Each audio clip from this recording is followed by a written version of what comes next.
बहुत से ऐसे नेतागण, ऐसे वक्ता आए, लेकिन अब मैं जो नाम देने जा रहा हूं उस नाम में ही संघर्ष जुड़ा है और उन्हें हम जगतार सिंह बाजवा के नाम से जानते हैं। एक जोरदार ताली के साथ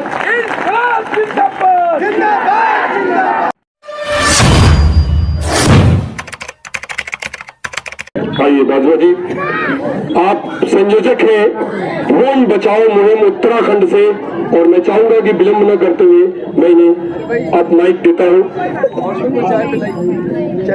दे रहे हैं सर, दे रहे हैं। जब खतरे में निवाला हो, जब खतरे में निवाला हो तो हर चिंगारी ज्वाला हो। आज वो स्थिति है कि हर चिंगारी को ज्वाला का रूप लेना पड़ेगा। हालात ऐसे हैं। आदेश हुआ था संदीप पांडे जी का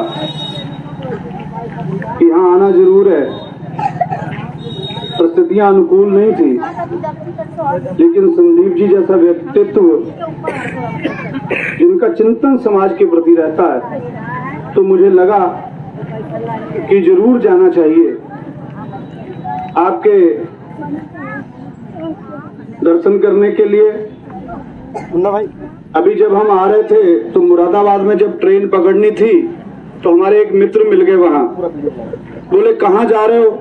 तो मैंने बताया वहां जा रहे हैं कि ऐसा ऐसा जमीनें और घर जो हैं वो सरकार के निशाने पर हैं, तो हम वहां जा रहे हैं। तो वो बोले भी आप क्या करोगे वहां जाकर के, आपका क्या काम है वहां?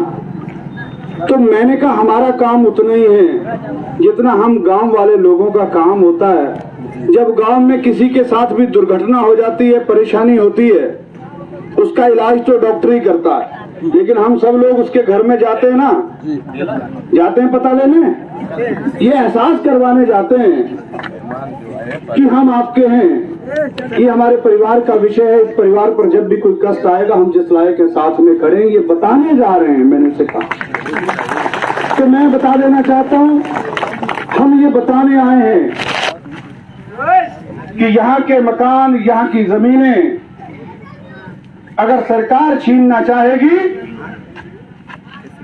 हम आपके साथ हैं, ये आपको बताने आए हैं।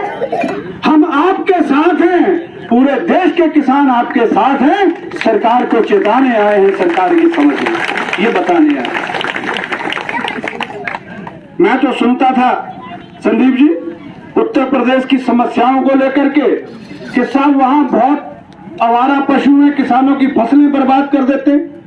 जी सही है, बहुत फसलें बर्बाद हो रही हैं। हमें तो इसी समस्या को बहुत बड़ा समझ रहे थे भी किसानों की फसलें बर्बाद होती हैं आवारा पशुओं से।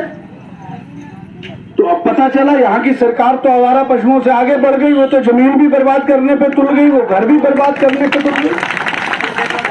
अभी जानवर तो बुद्धिहीन है, ये सरकार उससे भी ज्यादा बुद्धिहीन हो गई, जानवरों से भी ज्यादा आगे बढ़ गई। इसके लिए कुछ करना पड़ेगा भाई, इसके लिए हम सबकी एकजुटता महत्वपूर्ण है। बड़ी विडंबना है जो आपसे हम सब से बनते हैं, वो बन करके हमारे तुम्हारे रहते नहीं है, और ये चिंतन करना जरूरी है। और मैं कोई एहसान करने नहीं आया हूं। हमारे उत्तराखंड में भी 20 गांव की जमीन, वर्ग 1 कै की जमीन जो 1970 में सबके नाम खतौनियां हैं, उस 20 गांव की जमीन को भी वहां की सरकार सरकारी घोषित करने पर लगी हुई है। उसको बचाने का आंदोलन पिछले 2 साल से हम चला रहे हैं, भूमि बचाओ आंदोलन, वहां पर उसकी लड़ाई लड़ रहे हैं। यह सरकार कहीं से कहीं तक भी किसी आम आदमी की, हम गरीबों की, जो इस देश को बनाने वाले लोग हैं, जो इनको बनाने वाले लोग हैं, ये इनकी ना होकर के ये पूंजीपतियों की सरकार है, जैसे भी पहले भी वक्ताओं ने कहा। और इसके लिए हम सबको एकजुटता बड़ा जरूरी है भैया। और ये मालूम है आपको, इतनी बड़ी हिम्मत जितने लोग आप बैठे हैं यहाँ पर, सरकार कर क्यों लेती है आपको उजाड़ने का निर्णय ले कैसे लेती है? कभी सोचा आपने? मेरे नौजवान साथियों, मेरी माताओं बहनों, कभी विचार करना इस पे। जिन्होंने आपकी वोट से बनना है, जिन्होंने आपकी दी हुई ताकत से बनना है, वो आपको उजाड़ने का निर्णय आखिर ले कैसे लेते हैं? कभी सोचा इसमें भाई? इस पर विचार करना। उन्हें मालूम है, उन्हें मालूम है हम 5 साल आपको लूटेंगे, पीटेंगे, छीनेंगे, और जिस दिन वोट आएगी, जिस दिन आपका अधिकार होगा, जिस दिन आपके हाथ में सारी ताकत होगी, उस दिन हम हिंदू मुस्लिम हो जाते हैं, उस दिन हम हिंदू मुसलमान बन जाते हैं। इसलिए ये सरकार हमसे ज्यादती करती है। जिस दिन हम इंसानियत की बात करें, हम एकजुटता से लड़ें, उस दिन ये सरकारें हमारा कुछ नहीं बिगाड़ सकती। भाई मेरी बात हो सकता है कड़वी लगे किसी को, लेकिन मैं बताना चाह रहा हूं कि जब बनना आपकी वोट से है तो फिर आपके खिलाफ निर्णय क्यों हो जाता है? वो इसलिए हो जाता है कि इन्हें तो जब टाइम आएगा तो वो देसी भाषा में कहते हैं ना, बना ही लेंगे। बेवकूफ साइलेंट होता है उसमें शब्द, तो बना ही लेते हैं हमें तुम्हें। तो भाई बेवकूफ बनना छोड़ो और लड़ाई लड़ो जब वक्त की जरूरत होती है ना। आज देश का, मैं कहता हूं कि देश में जो सत्ता चल रही इस समय, इसका सिर्फ स्वरूप बदला है।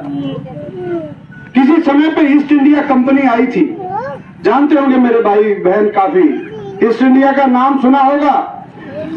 उस ईस्ट इंडिया कंपनी सिर्फ व्यापार करने आई थी हिंदुस्तान में, और बाद में पूरे देश को कितने साल गुलाम रखा?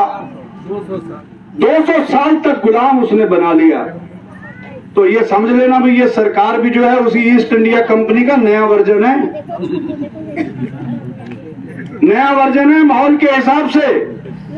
ये कहेंगे, जब कोई भाषण देगा इस पार्टी का नेता, 5 मिनट के भाषण में 50 बार गरीब बोलेगा, मैं गरीबों का हूं, मैंने ये किया है, मैं वो किया है, लेकिन गरीबों का नहीं है, अडानी अंबानी के, कंपनियों के हैं। और वो कंपनियां इसी तरीके से देश को पूरे अपने कब्जे में लेने के लिए ये सारे षड्यंत्र रच रही हैं। इसके प्रति आपको जागरूक रहना पड़ेगा, इसके लिए जागरूक रहना पड़ेगा। और उस देश की लड़ाई भी जब हुई थी ना, स्वतंत्रता की लड़ाई भी लड़ने जब आगे आए थे, तो वो ये उद्योगपति नहीं आए थे भाई। कोई एक उद्योगपति का आप इतिहास में कोई शहीद हुआ हो बेटा, किसी भी इतिहास में पढ़ा नहीं होगा आपने।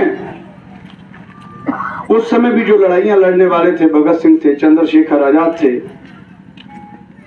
वैसे नौजवान आए थे, गांव के लोग आए थे, गांव के बेटे निकले थे, गांव की महिलाएं निकली थी, तो अंग्रेजों से लड़ाई लड़ी थी। क्यों निकली थी भाई? वो क्यों नहीं निकले? क्योंकि दर्द उसको होता है जिसका हो। ये देश हमारा है, ये देश आपके पूर्वजों ने बनाया, ये देश उनके पूर्वजों ने आगे बनाया था, इसलिए दर्द था तो वो बाहर निकले, उन्होंने कुर्बानियां दी। तो आज हमारे पूर्वजों ने भाई इस देश को आजाद करवाने की लड़ाई लड़ी है भाई, देश को आजाद करवाने की लड़ाई लड़ी है। बहुत सी रानी लक्ष्मीबाई और बहुत पहले दुर्गा माता का भी जिक्र किया जाता है कि जब अन्याय के खिलाफ लड़ना हो तो सबने अपनी अपनी भूमिका को सुनिश्चित किया है। शहीद भगत सिंह हो या कितने अनंत शहीद हैं, उन्होंने अपनी भूमिका को सुनिश्चित किया है भाई। लेकिन ये कालांतर में अब जरूरत है, अब आवश्यकता है कि हमारे पूर्वजों ने इस देश को बनाया था, इस मिट्टी को बनाया था, इन खेतों खलिहानों में जो हरियाली आई है ये उनकी बदौलत आई है। उन्होंने इस देश को बनाने का काम किया, हम इस देश को, इस समाज को बचाने का काम करेंगे।